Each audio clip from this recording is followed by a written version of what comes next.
Good afternoon. Thank you for the invitation to be here and to be part of a wonderful discussion that will be with two inspiring persons. Valerie Hannon, which is a thought leader inspiring systems to change, to rethink all about the education and how they work. She's a radical voice, and today I hope we'll see how radical she will address us and how radical education in her ideas can change the world.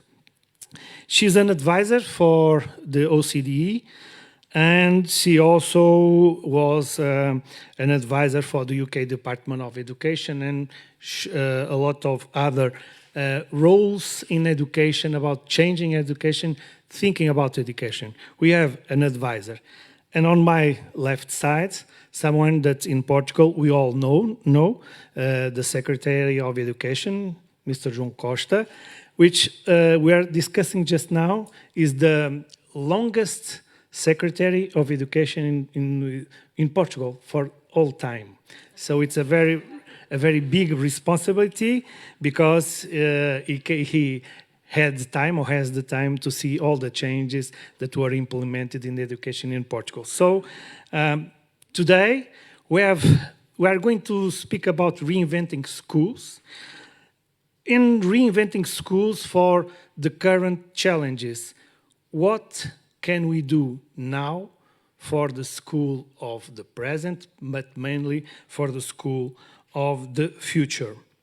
And starting with Valerie, I would like her to share with us her view on how did she witness the changes in schools during the pandemic, being on the condition of working from home, students being at home, schools have to reinvent themselves, teachers having to look for the best solutions for keep teaching children at home. How did you see that changes all those new challenges that schools, teachers, families have to face? Luis, thank you very much indeed, and thank you for the opportunity to have this conversation. I hope it will be a conversation and a genuine exchange of views. So if we do start with COVID, what did I observe? I observed many schools trying to be pretty much the same as they were when they were in person, but just doing that online. In other words, a number of teachers, quite a lot really, treated the Zoom technology as if they were still teaching in class and in broadcasting mode. And unsurprisingly, that's not a successful approach. Students rapidly became, and many teachers told me this, refused to turn their cameras on. And the teachers were sort of broadcasting to a black void. Other teachers, of course, seized the opportunity to think about how they might adopt a different role, how they might utilize the wealth of terrific resources that are available now online, and think about how they could flip the way in which young people utilize those resources, but had a more useful dialogue between themselves and with their teacher using the online technology. So I don't think there was one response. I think there was a big continuum and everything in between. And again, for students, it was apparent that many students really welcomed the freedom from having to go along to school and be kind of incarcerated, and it felt like it for some students, from 8 or 9 o'clock all the way through, and had more choice and more autonomy over what they did and how they used their time. Other students were completely at sea, and of course, there are big differences in all our societies in terms of access to the technology. Huge differences, inequitable differences due to poverty. So students reacted differently as well. I think what became apparent as the months passed were two things. One, how much students missed not sitting in rows and listening, or even doing a bit of active learning, but how much they missed their friends, how much they missed socializing and also the person-to-person contact with their teachers. And that person-to-person sense of unpredictability, the warmth of other people, was the thing that most students said, bring it back. But what I worry about, really, is that many schools just want to get back to the way it was, that they will snap back and have a little bit of the tech thrown in as a kind of, icing on the, not even icing on the cake, but as something that supplements what they do, rather than thinking, well, really, what is now available to us online mean for how we use our precious face-to-face time in school? So if I finish this opening sort of salvo, what I'd be hoping is that teachers and leaders in schools are thinking about how they prioritize face-to-face, in-person time for the things that are precious about it, and let the computers, let the technology handle that which it does best. Access to amazing global resources, the opportunity to practice, to do the kinds of routines that it's a waste of classroom time to do, and also prioritize things like performance, the use of the arts in particular, and sport, all of these things which are part of the full range of human achievement. So that's my starting set of thoughts. Thank you so much. And for you, Mr. Secretary of Education, the same question, but let's not talk about the computers that are not in school, about the internet. Let's talk about the students and the teachers and the families. What is your perspective on that different world of education that we attended during the pandemic? Okay, thank you so much for the invitation to be here with you. I thank Apps for Good, not only for this, but for all the work that you do with our schools. And when you invited me, I didn't notice that I would be on the panel with Valerie. And then when I... Refused. No. I wanted to accept again the invitation. It's a great pleasure. We are good friends, and it's a pleasure to meet with you here physically in Portugal. I don't want to say obvious things, but it's quite evident that this period was very challenging, and the biggest characteristic was we didn't have the time to prepare. And one thing is to turn to remote learning with 3 years of preparation.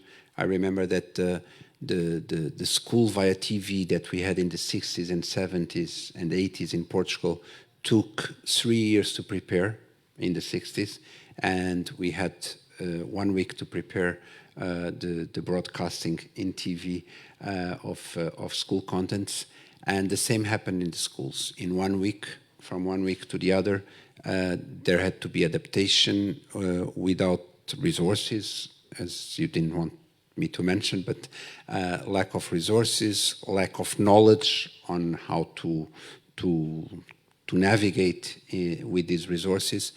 And we saw a very quick transformation in terms of response. I remember, and we kind of lost the dimension of time in this, but in the first week, we were wondering which platforms to use. Most of us had used Zoom once or twice in our lives, and now it even became a verb in Portuguese, zoomar. And as a linguist, I have to say that when something enters the language, it means that it's really part of our culture by now. And in 2 weeks, schools had developed their preliminary remote learning strategies. There was capacity building in terms of methodologies, but there was also major awareness on the limitations, on the constraints, and on the need to deepen this. And what I think that we saw was a bit like Valerie was saying. We saw a very extreme experience, witnessed very extreme experiences, but also we were all navigating these waters that we didn't know. So there was this debate on the time of synchronous sessions and asynchronous sessions. We now have data that we published this week showing that those students who had less contact with the teachers in synchronous moments performed worse. So this is interesting because it shows that, as we all say, the machine doesn't replace the teacher, but it also leads for us to know that, leads us into knowing that the diversification of methods is more important than the means that we use to communicate. Then I normally say that the pandemic was like, what we did was to put the education system under a microscope. And the things that we already knew that were difficult revealed even more difficult. So the issues of inequalities in access, in the ability for students to have a background at home that supports effective learning, the whole digital space and the needs to update in diversification of methodologies, assessment instruments, and so on. The relational dimension of education, that's something that finally emerged as evident for everyone, that educating is not just about spilling contents into an empty box, is about establishing human relation between the educator and the student. And so in a way, and I second what Valerie said, the pandemic in education was a challenge, but was also an eye-opener for many dimensions, and we cannot run the risk of just going back to 2019. We have to take also some lessons from the pandemic. And at some point I was a bit worried because even in international events, I started listening to an opposition between digital learning and face-to-face learning. And that's the worst opposition that we can have, because what we want is face-to-face learning with digital resources in the classroom, so that we explore the diverse, again, to have different methods, different resources, access to information coming from different sources. And these lessons also tell us about these years that we'll have ahead of us, because when we talk about recovery and accelerated learning and so on, we are also talking about having different strategies, because we'll not be teaching 2 years in 1 year. We'll need to focus on the most relevant areas in the domains that were left behind and cannot be lost, sometimes overlooking some that can be retrieved when we are grown-ups. And this requires reflection and attention to data and evidence-based decisions at a ministerial level, but also at a classroom level. So I maybe talk more about the consequences of what we experienced.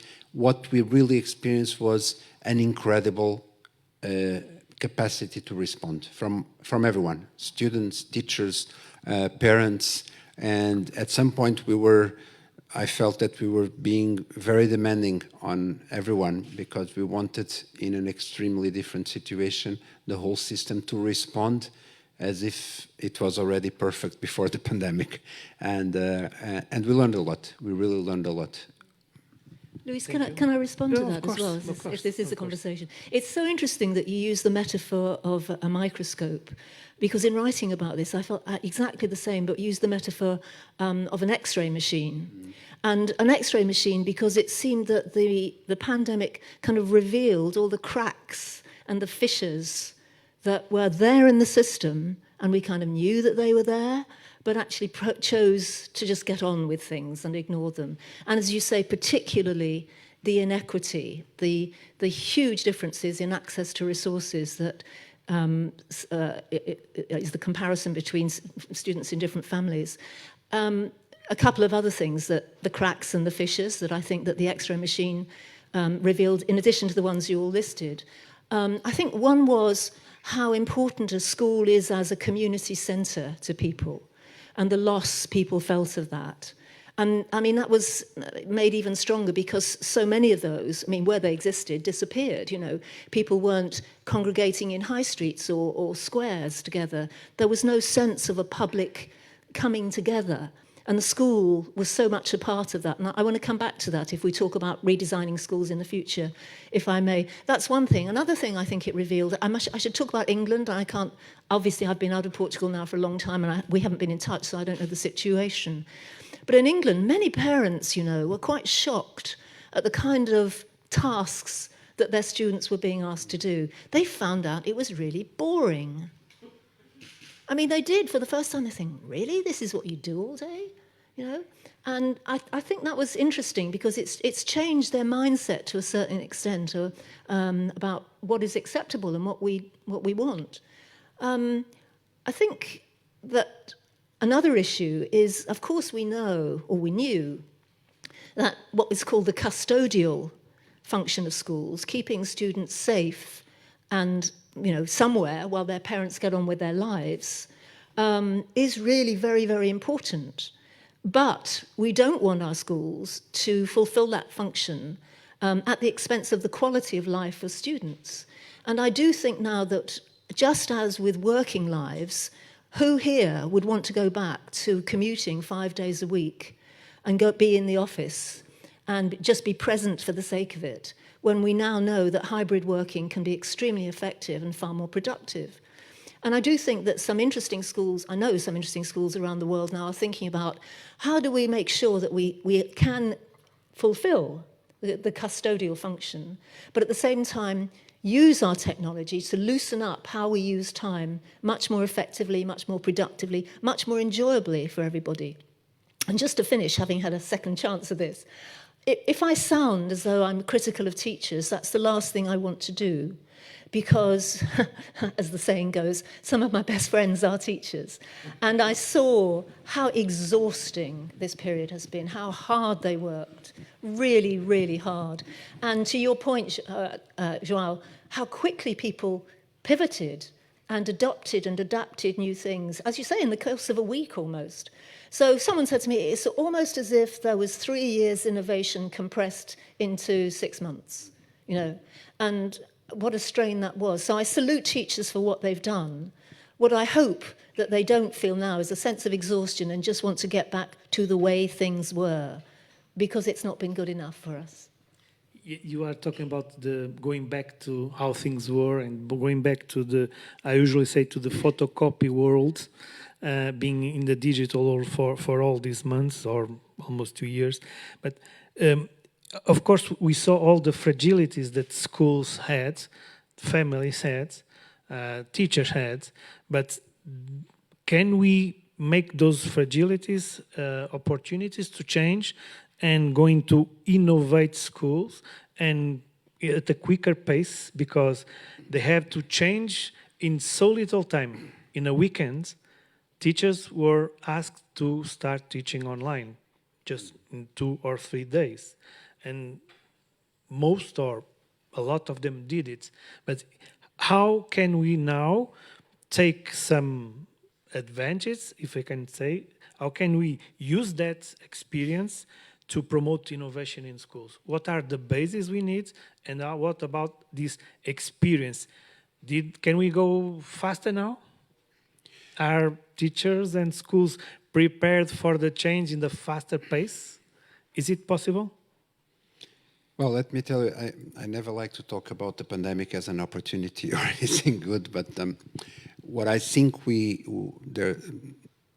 what we cannot lose is I talked about the eye-opener that the pandemic was. So, and I'm going to talk about 2 specific domains. The issue of inequality.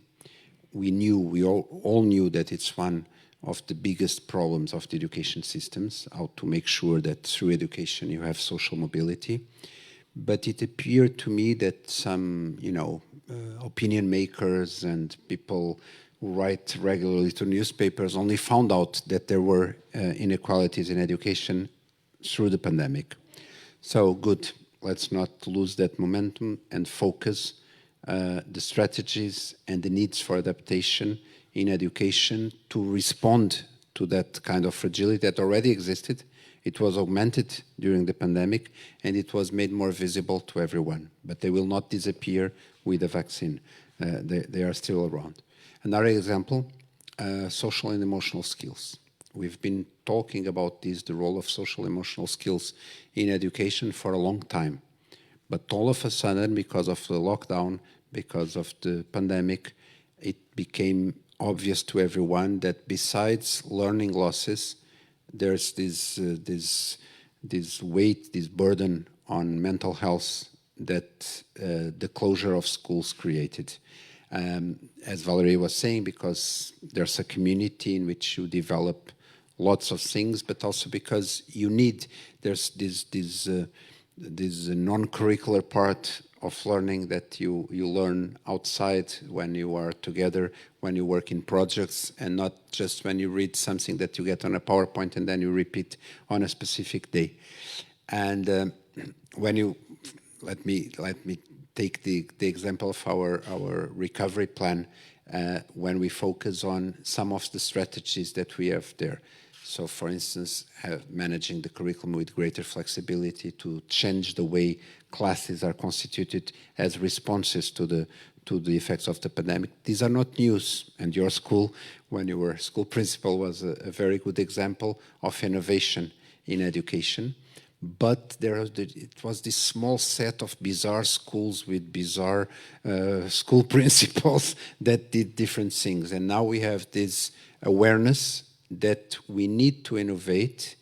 Innovation is not a purpose, it's a tool to address these kind of issues. And if the pandemic developed this awareness, this general awareness about the need to make different so that we can reach out to some that the most traditional ways were not sufficient to. If we have this awareness, this might be a way to accelerate some of these changes, because we are more, it's a bit like being ill. Until I don't notice that the medication is not working and I'm not aware that the medication is not working, I'm not going to look for another doctor and for a new medication. I will insist on taking the same medication over and over again until the day I die, and I blame the medication because it didn't work. Thank you.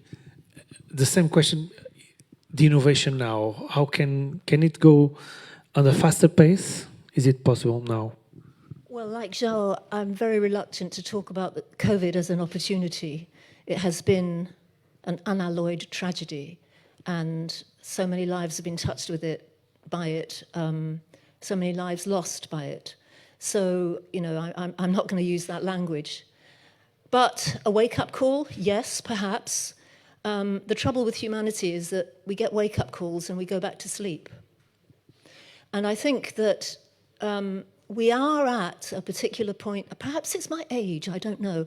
I feel that we're at a particular point in history where people are becoming, your phrase, much more aware and alert to this kind of pivot point in humanity's history. And of course, the incidence of this pandemic and its impact and its continuing impact, and we're not through it yet. I mean, we could see the emergence of new variants that take us 2-3 years ahead. We don't know. It could easily happen because we're not safe until we're all safe. And whilst ever there are areas of the world who are remaining relatively unvaccinated, then the possibility of more variants is out there. Similarly, not just COVID, but the arising of other pandemics, zoogenically created, is quite high. So there's all of that, but of course, and above everything else, there is the climate emergency. And as Al Gore once famously remarked, it's such an inconvenient truth. We want to look the other way. We don't want to hear the wake-up call. So taking these things together, coming back to João's point, I do think that a lot of people have asked themselves, really, what is a good life?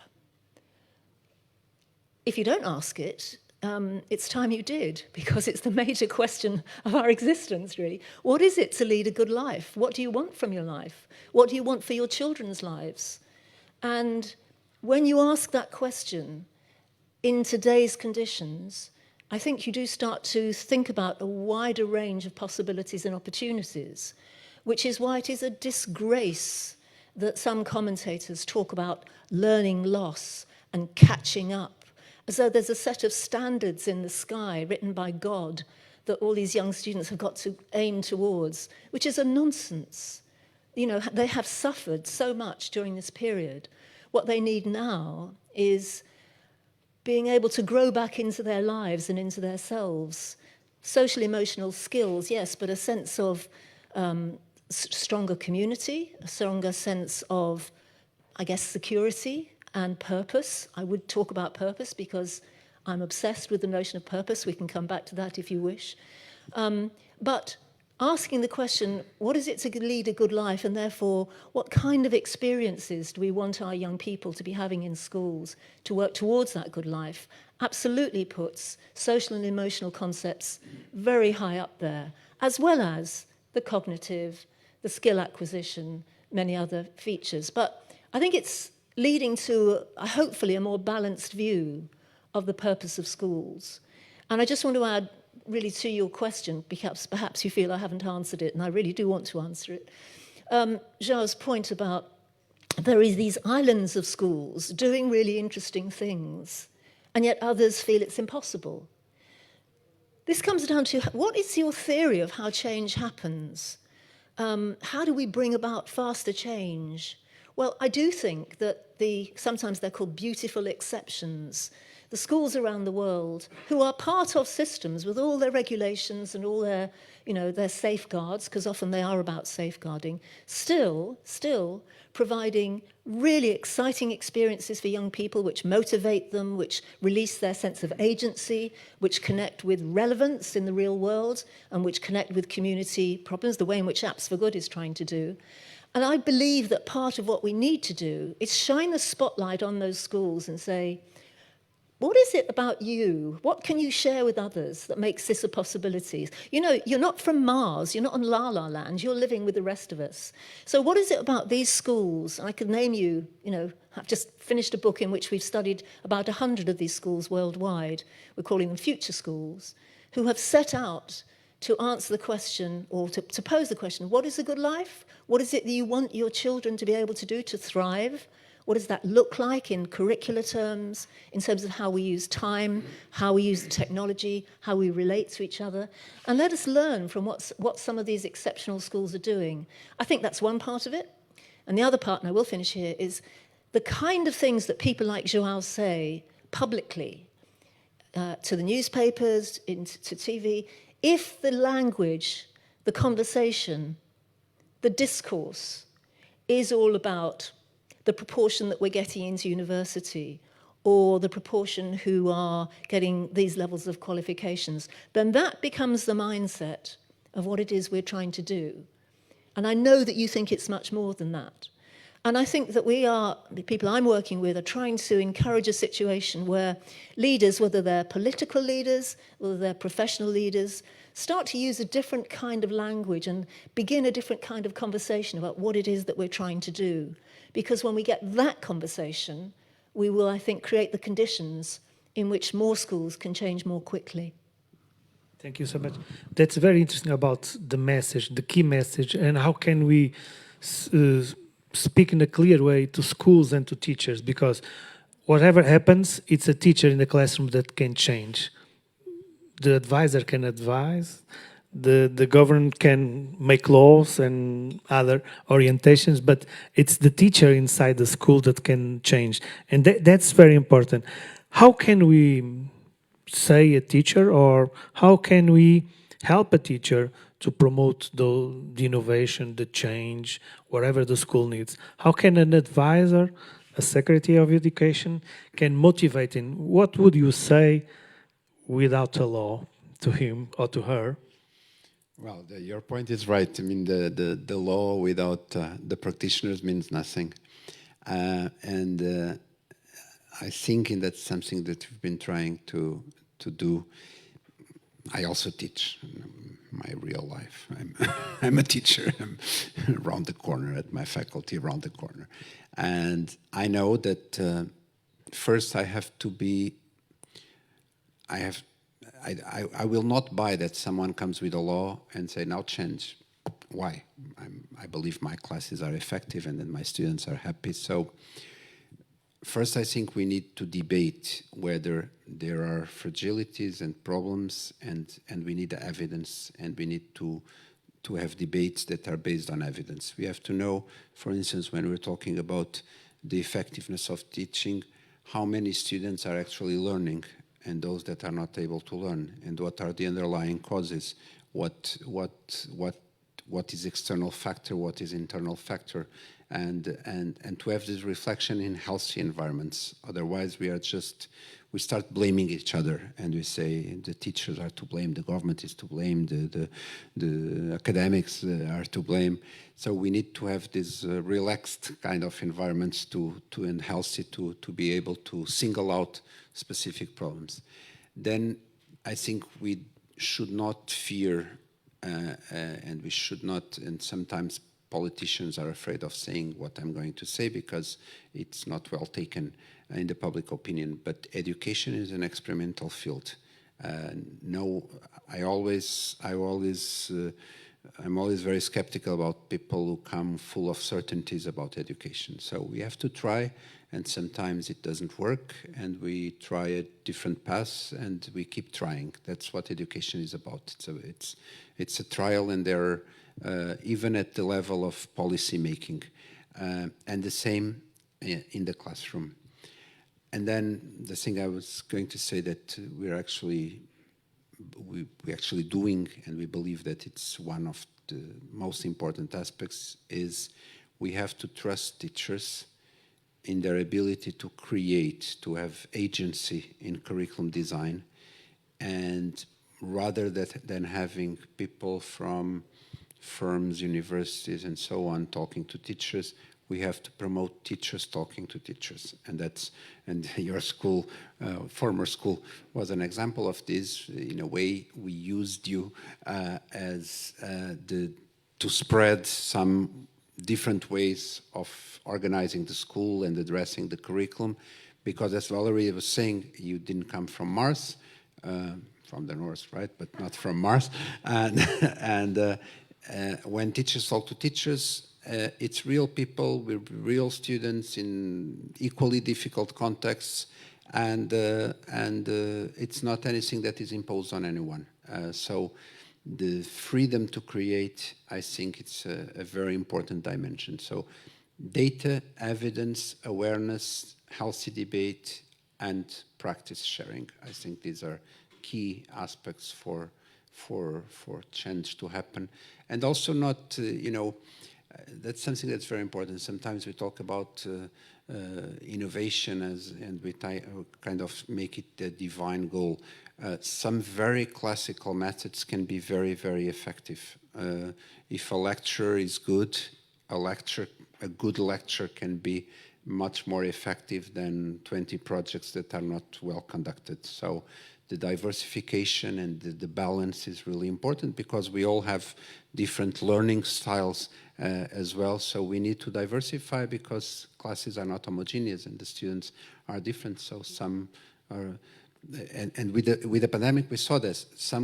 We had reports of students that were very shy at school, that didn't like being in school and so on, and they opened up in remote learning, and we had the opposite. And again, this only shows that people, the obvious, people are different, so we need to diversify to reach out to everyone. I agree with every word of that, literally. And I would just add to it, I think, that we need to not, or put it another way, it's not helpful to talk about the individual teacher in the classroom. Because I do not believe, or where teachers try to make change in that kind of individualistic way, it's the fast road to burnout and to frustration. And Luis, I don't know your school, but from what João said, you obviously tried to create something which was much more collective. And for me, and my experience of looking at schools really in many, many jurisdictions, what is critical is a community of teaching and learning, which is led by a leader who really knows what she or he is doing. It is an experimental profession. There isn't the kind of hard and fast, either theoretical base or indeed basis of evidence, which I know politicians would like, but it's very rarely there, to be honest.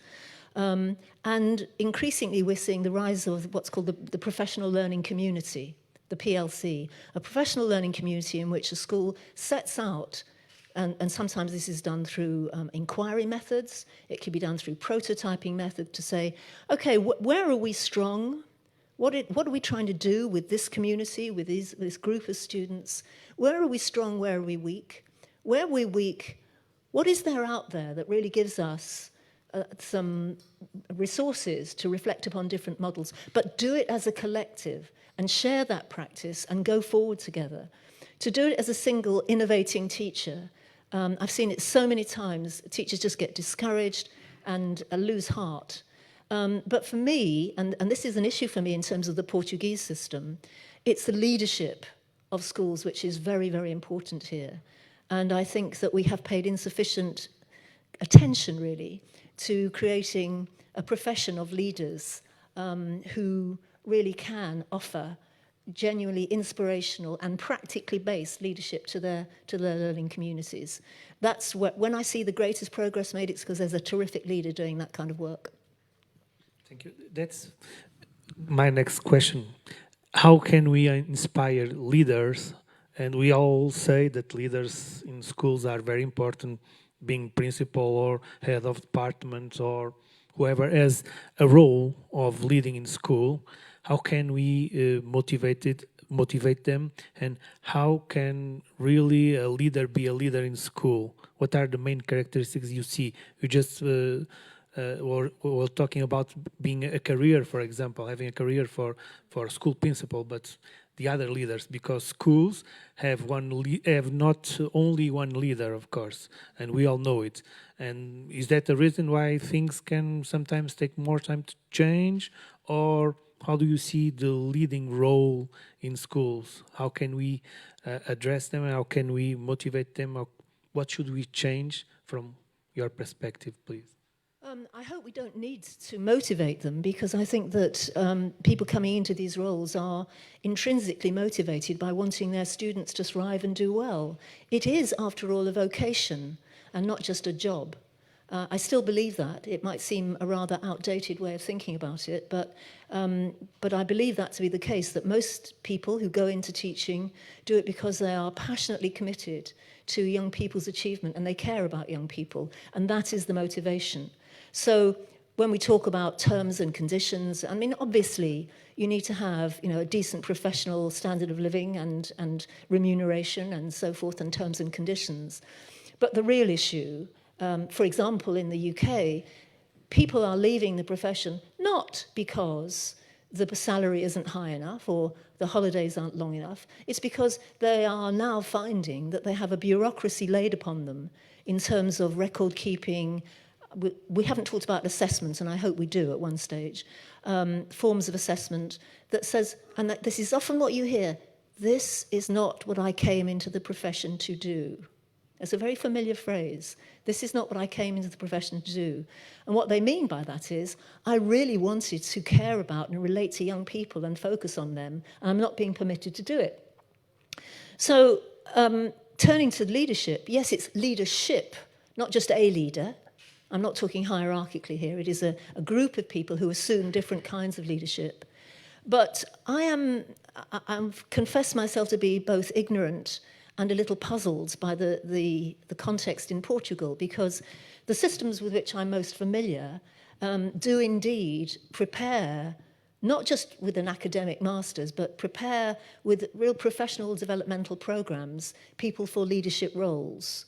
In the UK, we have a national professional qualification for leadership at all levels, aspiring leaders, existing head teachers, and head teachers of groups of schools. Similarly, in Australia, they have the Australian Institute of Teaching and School Leadership, which focuses on what are the kinds of experiences and updating that we need to enable the profession of leaders to undertake. So it is seen as, they come as teachers, which is why in England we always call them head teachers. In the States, they used to be known as, what do they call them? Almost building managers. They were administrators. We stress the teaching part of it. But they are seen as entering a leadership class, as it were, and their focus is then on leadership per se, and it will be for the rest of their career. It's very rare that anyone would move from that back into anything like full-time teaching, unless you're in a very small school. So I think that programs of development and preparation for leadership are available, are much more sophisticated. I think there are many now which are focusing not just on the management dimensions, and that's what we have focused on in the past, the competence of managing an organization, the finance of it, the human relations, all of that kind of things. But the genuine leadership dimension, which is about where are we going? What is our vision for achieving that? What do we need to do to get there? And how do we create the implementation routes through working together to move in that direction? And as you said, João, using evidence again and again in cycles about, are we moving in that direction? Is this attempt here successful or not? If not, we'll junk it and we'll try something else. But again and again, I get driven back to the view that the leadership in a school is absolutely critical. Thank you. And what about our leadership? Well, let me start with my mea culpa here.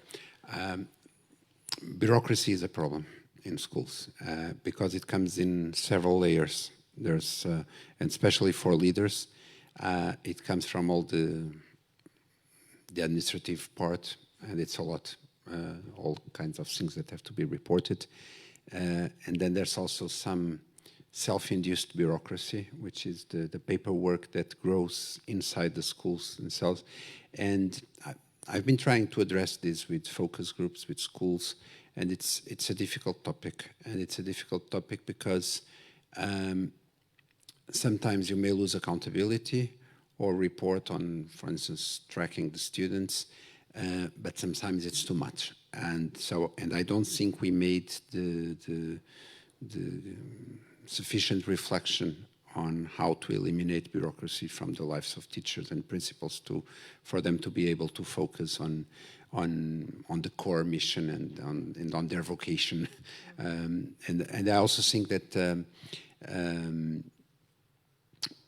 when we're talking, so leadership is people apply to be principals, so that should be part of their motivation. So no one has a gun against his head. Now you're going to run a school. There's a lot. The administration part is overwhelming, which is also difficult because the more we decentralize, the more this kind of responsibility comes on the shoulders of the school principals. But what we are trying to do is to balance this with following up the school principals' activities with activities for sharing, for networking, for training in these pedagogical and curricular areas. We have just finished now a 3-day workshop for all the school principals in all the domains that have to do with this big recovery plan that we are designing. And it was interesting to read some of the comments. It was like, thank you for having us 3 days away from administration. And it's a positive feedback showing that we have to do more of this. But I'd like to focus on the networking part. I think sometimes what makes teachers and principals feel tired and about their profession is the isolation. It can be a very isolated job or not. I remember when I started working on teacher training some 20 years or 25 years ago, that I was, working with language teachers and creating materials to teach grammar, and I asked them to share their materials, and people didn't have the practice of sharing the materials that they developed. They were afraid that the other colleague would criticize what they had. And this took some time to be able, with the groups I was working with, to bring up the naturality of sharing resources and discussing. And the same happens at the administration level. So networking is critical because, it's the usual principle. If I have one good idea and Luis has one good idea, each one of us has one, but if we share, we have two good ideas. And sometimes the problem I have in my school, he has solved for a long time, and I never thought of this solution. So this is something that we are trying to promote at several levels, this networking between schools, so that solutions can be discussed in these less formal environments, and there is this contamination of good practices. Thank you. I'm Like so the sorry. idea of We have only contamination. 4 minutes for ending this debate. The time flies, for real. So I would like to ask to Valerie and the Secretary of Education for the last intervention. I would like you to try to, because we only have the opportunity to read the reports from the experts. We are not usually in face-to-face conversation. I would like you to share with us your ideas. How do you find that your expertise, your advices are heard at the governments? Do your expertise, your advices go to the governments and they do what you advise or not? Generally not. It's not a straightforward answer. I mean, these things take time, don't they? And what we're talking about is not, whispering in a minister's ear. We're talking about changing public conversations, really, about changing the overall sense of what we're trying to do here. I could cite many examples in public life, but I think that insofar as I can make a contribution, it's in the field of changing the ideas and the kind of national discourse about what we're trying to do with our education systems. And I do genuinely find that is changing in some jurisdictions around the world, slowly. But I believe that there are new generations of political leaders coming through who are not deaf, who have children, who are thinking about what this world of ours needs, and who are looking for a different kind of agenda. And so if my books and, doing things like this can help to invite them to start thinking about a kind of world in which we are not obsessed with entrance to universities, we are not obsessed with examining students and finding out if year on year these numbers, these meanings numbers are going up or down, irrespective of the nature of that, as you say, heterogeneous cohort, but rather think of them as humans facing the most extraordinarily uncertain time and needing the most powerful tools that humans have ever had access to not just survive but to thrive in it, then maybe we can come forward with new generations of leaders, both at school level, at system level, and most of all politically, who can take us into a kind of different space. At the moment, it feels to me that we're held in a sort of cage of many rules and regulations and assumptions of our own making. And we need to lose them. Just as COVID has made us think about many things in our lives, maybe we can lose now and we can create a different kind of existence. I don't think that's, too high flown, because I believe it's what we need in order for a thriving future. Thank you so much, Valerie. And for the end of our conversation, do you feel that teachers listen to you? Hope not.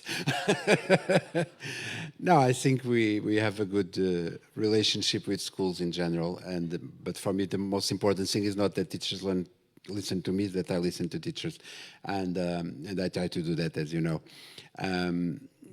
As going to complement what Valerie was saying, and in reaction to your question, because the other side of that coin is whether we politicians read the experts, and we do, and I've read Valerie's books, but I think we also have to be aware that I come from academia, and I know that the time of academics is not the time of politics. And this sometimes is, and we have discussed this actually in some of our forums, the two of us, that we may either, as academics, say, yeah, politicians should take into account the time of academics, or we need academics that know that political cycles last for 4 years, and then there are changes that are imposed on us, or the time for implementing some changes is not the same. So, and that's where I think we have to come closer and to work in more pragmatic terms sometimes, and but without ever forgetting what is our mission in different places and in different moments. I'm sure when I go back to academia, I will keep writing about what politicians should be doing. And some people will say, why didn't you do it when you were there? Because the context is different, and the balls that we are juggling with are different in different moments. Can I just add a Yes. minute? Is it right to continue? Just- Because this interesting question about politicians and what drives them. And, you know, worldwide, politicians do what they think the public will be prepared to let them do and what the public want. And there's this kind of echo chamber with the media as well. The media are very important in this. The politicians paying attention to the media who are reflecting a certain view about this world of education. Well, how do you penetrate that kind of echo chamber? And we've got to have leaders who are prepared to start injecting a different kind of vocabulary, a different set of objectives, to create, I say it again, a different kind of public conversation, because parents are enormously important in this.